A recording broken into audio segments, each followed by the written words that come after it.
گناہگار ہوں میں لائق جہنم ہوں، کرم سے بخش دے مجھ کو، نہ دے سزا یا رب۔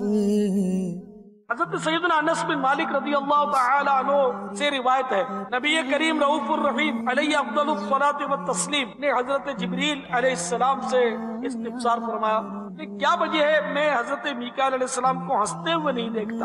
حضرت سیدنا جبریل امین علیہ السلام نے جواب دیا، جب سے جہنم کو پیدا کیا گیا ہے حضرت میکائیل علیہ السلام نہیں ہنسے۔ گناہگار ہوں میں لائق جہنم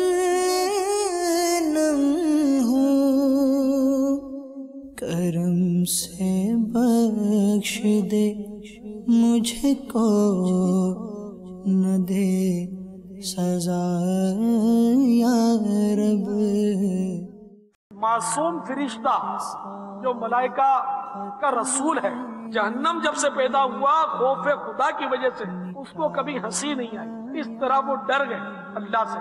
تو ہمیں ایسے وقت خوف خدا سے لرزنا چاہیے، اللہ تعالیٰ کے عذاب سے پناہ مانگنی چاہیے کہ جب معصوم فرشتے کے خوف کا یہ حال ہے، جو قطعی جنتی ہے، رسول ہے ملائکہ، تو ہماری تو کوئی گارنٹی نہیں ہے کہ ہمارا خاتمہ کیسا ہوگا، ہمیں تو کچھ پتہ ہی نہیں کہ ہم جنت میں جائیں گے یا دوزخ میں۔ نیک دے بنا یا رب۔